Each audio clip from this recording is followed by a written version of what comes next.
So good morning all. Last day in Inverness और आज हमारा सबसे बेस्ट टूर जो होना चाहिए, जो हमने बुक भी करा है स्पेशली, वो है आइल ऑफ स्काई का। आइल ऑफ स्काई एक आइलैंड है सबसे नॉर्दर्न पार्ट ऑफ स्कॉटलैंड के अंदर। वही आज मैंने वही सेम जैकेट डाली है क्योंकि मैं एक ही जैकेट लेकर आया था सबसे मोटी, और इसके नीचे 2-3 टी शर्ट्स पहनी है। रीज़न बिंग इतनी ठंड हो रही है। कल हम वहाँ पे गए थे हाईलैंड्स में, वहाँ पे भी हवा इतनी तेज़ नहीं चलती जहाँ पे यहाँ पे इन्वर्नेस में चलती। पता नहीं यहाँ पे क्या सीन है। अभी बज रहे हैं सुबह के 7:18। यहाँ से हम लोग लेंगे बस, और बस लेके हम जाएंगे रेलवे स्टेशन। रेलवे स्टेशन से हमारा टूर स्टार्ट है। टूर का प्राइस था हमारा, जो हमने बुक कराई थी, वो था पर पर्सन अराउंड 70 पाउंड्स। तो आप मोटा मोटा लगा लो 8,000 रुपये का टूर है एक दिन का। 6-7 जगह घुमाएगा। तो जैसे जैसे मैं उन जगहों पे पहुंचूंगा मैं बताऊंगा क्या क्या वो जगहें हैं। अब जैसे जैसे जाएंगे मैं वहाँ पे अपडेट करता रहूँगा कि हम कौन से एग्जैक्ट जगह पे जाए हैं। यहाँ पे मैं साइड में डाल दूँगा पूरी आइटनी कि कौन कौन सी हम लोकेशन पे जा रहे हैं एग्जैक्टली। तो अभी हम अपने टूर की फर्स्ट लोकेशन पे रुके हैं क्लासिक स्कॉटिश काउस देखने के लिए, जिनको जिंजर काउस भी बोलते हैं। ये देखो कितनी अलग होती है। और तभी स्कॉटलैंड का दूध इतना फेमस है क्योंकि इनकी ब्रीडिंग ही ऐसी होती है और इतना साफ़ खाती है। मैं आपको पीछे से दिखाता हूँ कैसे लगती है, आप शॉक हो जाओगे देख के।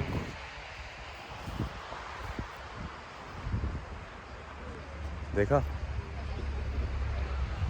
कितनी ये सुंदर लग रही है, और जिंजर सा कलर है इसका, पूरे बालों से ढकी हुई है। आधा याक लग रही है, आधा काऊ लग रही है। और वो ये है, ये फेमस काऊ। अच्छा, इसकी एक स्टोरी भी है। ये कहते हैं, आवाज़ सुनी थी। देखो पहले स्कॉटलैंड में ना ज़्यादातर जो ये हाईलैंड काउज होती थी ये सब ब्लैक इन कलर होती थी। बट यहाँ पे एक बार क्वीन विक्टोरिया आई है ना, और उन्होंने बोला कि मुझे जिंजर कलर की काउ ज़्यादा पसंद है। तो उसके बाद से जो ज़्यादातर यहाँ की ब्रीडिंग होती है या ब्रीडिंग कराते हैं, ये कोशिश करते हैं कि यहाँ पे जिंजर काउज ही बनाई जाए, ब्लैक कलर की काउज ना बनाई जाए। तो ये यहाँ की स्टोरी है। तो आप देखोगे साइज़ में छोटी होती है हमारी वाली काउज से, लेकिन थिकनेस आप देखोगे फर इनका इतना बड़ा बड़ा होता है।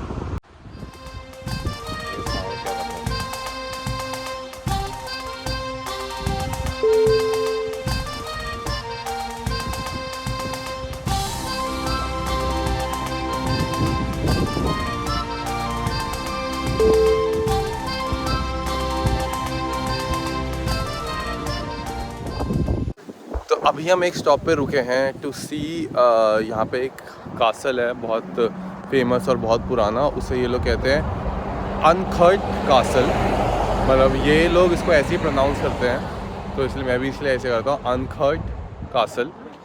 सो ये कासल रूइंस में है इस वक्त, और इसकी हिस्ट्री ये थी कि ये एक बहुत इम्पोर्टेंट कासल था स्कॉटलैंड को इंडिपेंडेंस दिलाने के लिए। तो ये भी कई सेंचुरीज पुराना है ये भी एग्जैक्टली कासल। तो हम जो रुके हैं एक स्पॉट पे रुके हैं to take pictures with Ness river और एंड द कासल।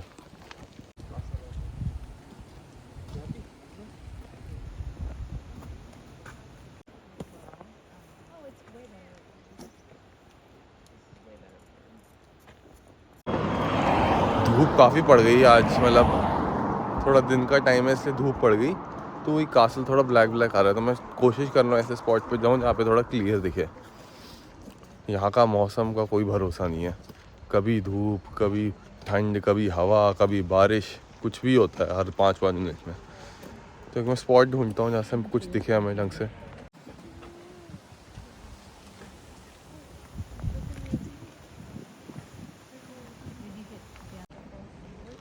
सो यही है कासल। एक्चुअली पिक्चर ढंग से नहीं आ पा रही क्योंकि हम लोग बिल्कुल अगेंस्ट द सन है, तो इसके साथ पिक्चर नहीं आ पाएगी। The other thing that we're close to is here on the west coast, we are close to the Atlantic Ocean. And that generally tends to send us lots of windy, wet weather, sort of like what we're having today. It's actually come and visit. There's no hills, there's no glens, there's no Highland cows, nothing really interesting there. Now then, the big city gets heated up and hotter and hotter and hotter, okay? And then it needs to disappear for a bit at about 12:45. So I've tried to book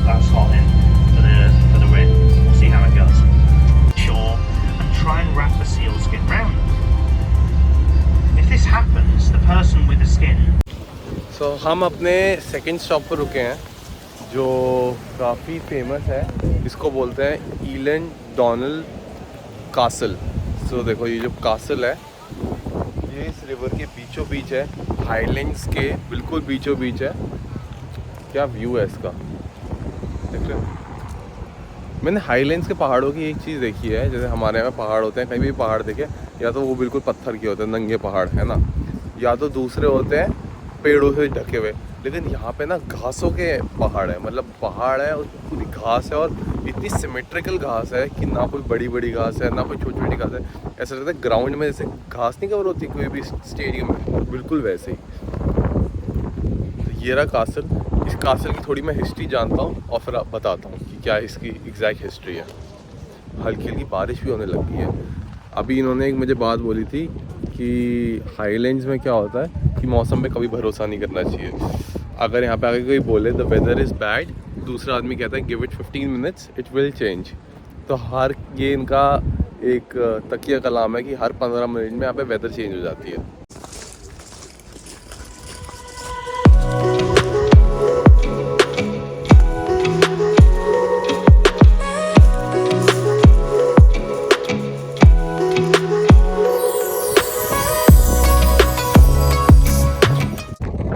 जैसे मैंने कहा था, मैंने 15 minute दिए Scotland की weather को, highlands की weather को कहते हैं, और अभी बारिश हो रही थी और अभी धूप निकल आई तेज, और अभी मैं 15 मिनट दूंगा। ओह शिट, आप देखोगे रेनबो, इतना सुंदर रेनबो दिख रहा है पीछे, अगर आपको दिखेगा, देखो दिख रहा है।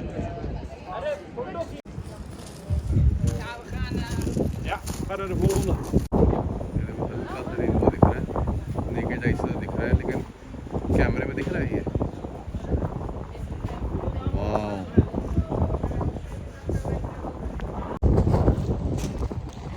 रेनबो गायब हो गया, लेकिन कितना सुंदर लग रहा था, एकदम लेक के ऊपर से जा रहा था रेनबो, मतलब ऊंचाई पे भी नहीं था, बिल्कुल लेक के ऊपर से शुरू हो रहा था और लेक पे ही वहाँ पे एंड हो रहा था, कासल के सामने। अब फिर देखते हैं मौसम कैसे चेंज होगा। हल्की हल्की बारिश तो हो रही है यहाँ पे।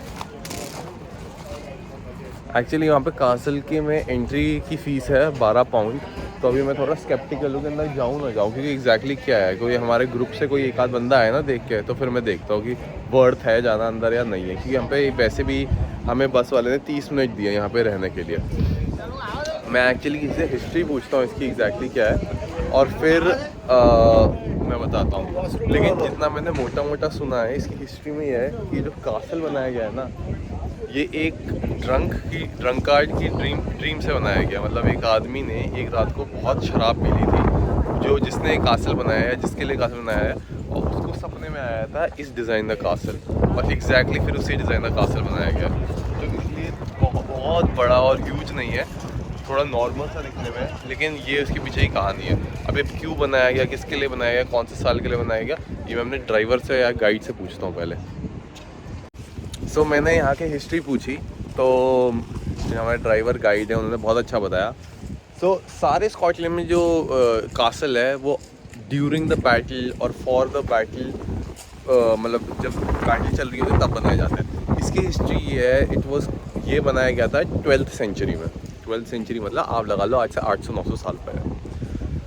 17th सेंचुरी में उसके 400-500 साल बाद इसको ये ब्लो अप हो गया था, इसको तोड़ दिया था वॉर के टाइम पे। उसके बाद क्या हुआ, देखो 12th सेंचुरी में जैसा बना था है ना, वो 17th सेंचुरी में पूरा ख़त्म कर दिया। अब वो जो ड्रंक वाली स्टोरी थी कि जिसने इसको रिस्टोर किया, रिस्टोर के लिए एक ओरिजिनल डायग्राम बनाया गया, ओरिजिनल आइडिया दिया गया, उस आइडिया में बनना शुरू हुआ। एक दिन उसने इतनी शराब पी ली कि वो रात को सोया और उसको आइडिया आया कि नहीं, वो ऐसा नहीं जैसा हमने डायग्राम बनाया वैसा नहीं, ये किसी और स्टाइल में बनना चाहिए, और उसने किसी और स्टाइल में बनाया। उससे आइडिया नहीं था कि ओरिजिनली 12th सेंचुरी में कैसा था, क्योंकि उसको तो डिस्ट्रक्शन के 100 साल बाद उसको बनाने के लिए दिया था। तो ये कहानी ऐसी चली। अब ये कहानी एंड कैसे होती है, अब जब लेटेस्ट ब्रिटिश म्यूज़ियम में आर्टिफैक्ट्स लाए गए कि 12th सेंचुरी का रियल आइडिया क्या था, और उस ड्रंकर्ड की ड्रीम का जो आइडिया था वो एग्जैक्टली 12th सेंचुरी में जो ओरिजिनल बनाया गया था सेम टू सेम था। तो ये कहानी थी, मतलब बहुत ही फेक लगती है, बनावटी लगती है, लेकिन ये प्रूफ के साथ है कि ये ब्रिटिश म्यूजियम में प्रूफ अवेलेबल है कि जो उसकी ड्रीम थी और जैसे कासल बनाएगा वही एग्जैक्टली कासल था जो 12th सेंचुरी में इन्होंने डिज़ाइन, जो तब के टाइम में ओरिजिनली डिज़ाइन किया गया था। तो कमाल है। तो बस यही है, यहाँ पे हर 2 मिनट में मौसम चेंज हो रहा है, कभी बारिश, कभी धूप, कभी तेज़ हवा, ठंडी, कभी रेनबो। मैं लाइव आंखों से देख रहा हूँ कि जितने 12 महीने में अलग अलग मौसम देखते हैं वैसे यहाँ पे 15 मिनट में चारों मौसम देख सकते हैं। तो अब हम कासल से निकल गए हैं, सब लोग बस में लोड हो गए हैं। अब हमारा नेक्स्ट स्टॉप है, हम आइल ऑफ स्काई के अंदर एंट्री लेंगे। बोल रहा है 15 मिनट लगेंगे और उसके बाद 3-4 जगह और हैं, पॉटरी वगैरह यहाँ पे खूब सारी जगह है। तो देखते हैं कहाँ कहाँ लेके जाते हैं, क्या क्या दिखाते हैं। लेकिन अराउंड निकलते ही 15 मिनट में हम लोग आइल ऑफ स्काई में एंट्री ले लेंगे।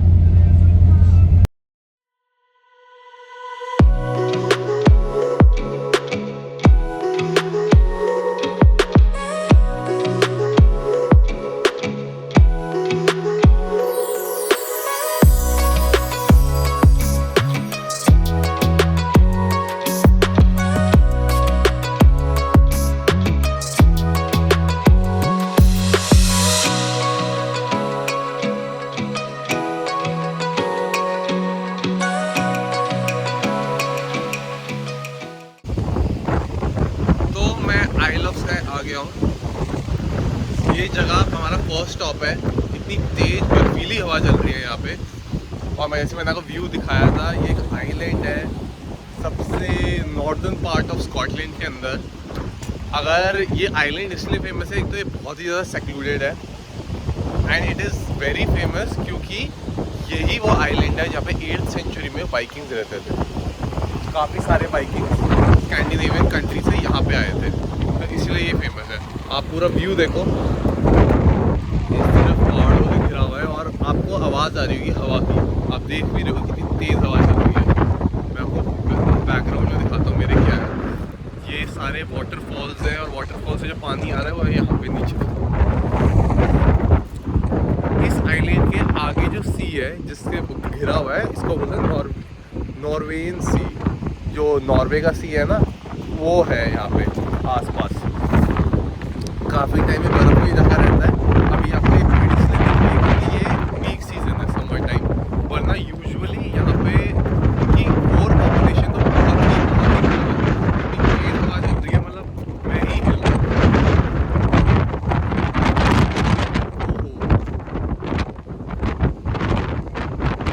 देखो कितनी तेज चल रही है।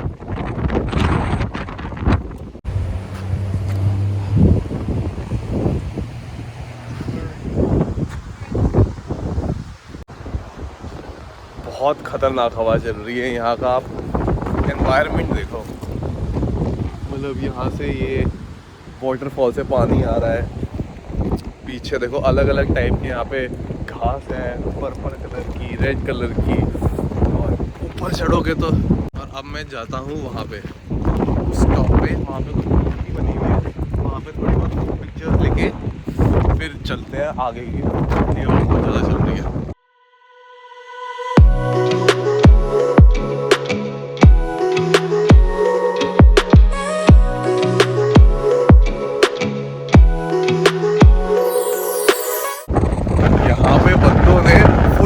डिकैथलॉन वाली सर से लेके नीचे तक ढक रखा है अपने आप को, और मैं अपनी वही एक सिंगल जैकेट चला रहा हूँ यहाँ पे। मुझे पता नहीं था यहाँ पे इतनी ठंड होगी समर्स में भी, मैं यही लेकर आ रहा हूँ। तो देखो अब व्यू देखो, वो थोड़ा सा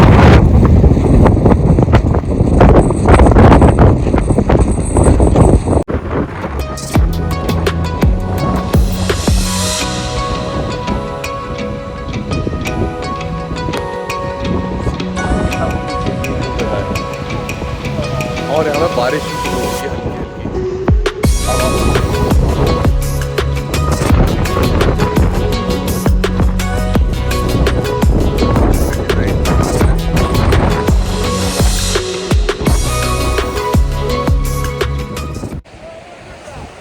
तो यहाँ पे मैं स्पॉट के पास पहुँच गया है, पानी के पास। देखो पीछे है ना सारे इंडियंस आए हुए हैं। काफ़ी मतलब मैंने स्कॉटलैंड में देखा है काफ़ी सारे इंडियंस ट्रैवल करने के लिए आते हैं। या मुझे लगता है ये लोग लंदन या यूके वगैरह में रहते हैं और ये वहाँ से उनके पास पड़ता है तो यहाँ पे आ जाते हैं। हमारी तरह तो कम ही लोग होंगे जो इतनी दूर से स्कॉटलैंड एक्सप्लोर करने आ रहे हैं और स्कॉटलैंड में भी आइल ऑफ स्काई ऊपर तक आ रहे हैं देखने के लिए।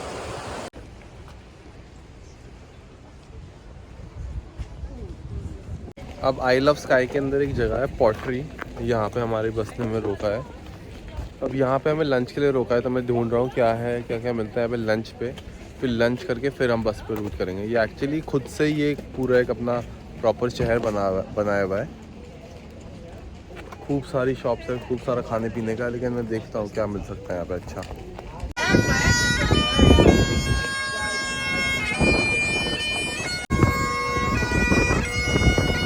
ये है मेरा यहाँ पे लंच। मतलब ज़्यादा कुछ यहाँ पे था नहीं, बेकरी वगैरह ही थी। बाकी रेस्टोरेंट वगैरह थी तो उसमें लाइन इतनी लगी हुई थी कि जितने में मेरा नंबर आता उतने में बस आ जाती थी। तो मैंने कुछ रोल वगैरह उठा दिए बेकरी से और यहाँ पे बैठ के ये सुनते हुए आ रहा हूँ।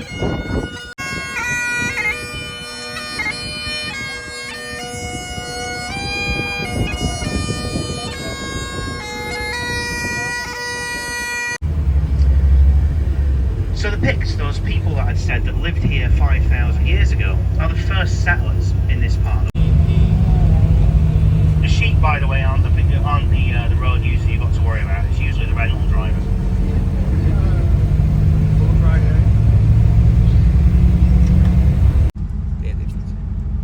तो ये जो हमारा ड्राइवर है ना, गाइड भी, और इसे माइक लगा रखा है और लगातार बोले जा रहा है कुछ ना कुछ अपनी कहानियाँ सब इसके बारे में। अच्छा है लेकिन बोल बहुत ज़्यादा रहा है, फ़ोन भी पकड़ना इतना मुश्किल हो रहा है। और जो वीडियो के अंदर आपको आवाज़ आ रही है, मेरी वॉइस भी क्लियर नहीं आ रही होगी, वो इसी वजह से आ रही है क्योंकि हवा की वजह से वॉइस अनक्लियर आ रही है। और यहाँ पे अभी मैं माइक निकालूँ, माइक लगाऊँ तो वो भी बहुत मुश्किल काम है। Now guys, if you have a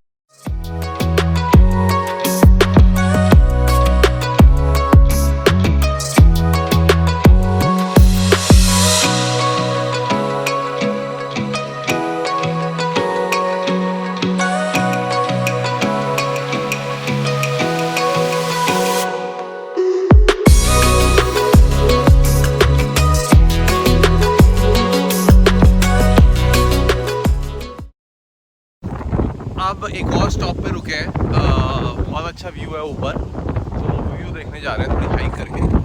पीछे देखो हवा तो आपको पता ही है, आपको मैंने देखी है क्या है यहाँ पे।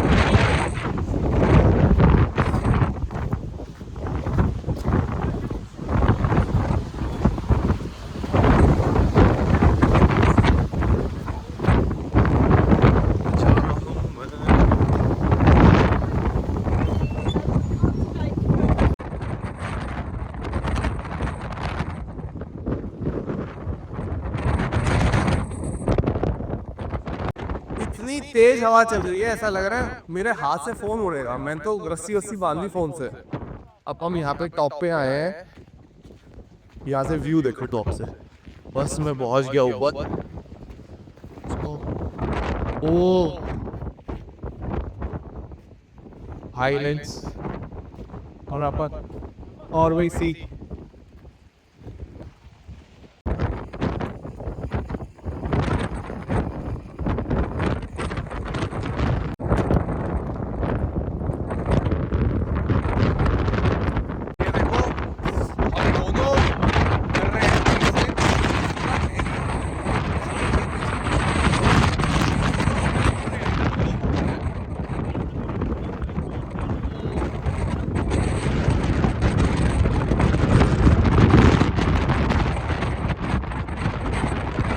देखो यहाँ पे इतनी तेज हवा चल रही है।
वापस जा रहा हूँ मैं तो बस की तरफ।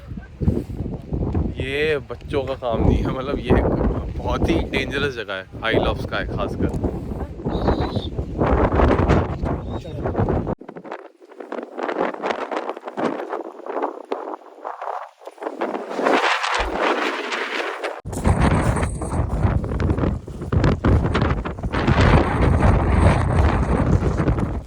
बारिश होनी शुरू हो गई है, सब लोग भाग रहे हैं। अभी 1 मिनट पहले हल्की सी धूप निकली थी और अब फिर बारिश होनी शुरू हो गई और बहुत तेज शुरू हो गई, तो मैं भी अभी बस की तरफ But that doesn't have to be a direct line ancestor straight down the way. If it's from your mother or your grandmother or your great grandmother, by and large. तो इन्वर्नेस वापस जा रहे हैं और इन्वर्नेस वापस जाने के लिए वही सेम ही रास्ता है। तो ईलिंग डॉनल जो कासल जो जहाँ से हमने स्टार्ट की थी ट्रिप, जो हमारा पहला पॉइंट था, तो उसी पे ही हम एक बार रुके हैं, उसकी बैक साइड पे। तो वहीं से ही थोड़ी बहुत पिक्चर्स वगैरह लेंगे। अभी फॉर्चुनेटली यहाँ पे थोड़ी हवा कम है, तो इतने देर बाद नीचे उतर के थोड़ा ठीक ठाक लग रहा है। तो ये है इसके बैक साइड का व्यू और कासल।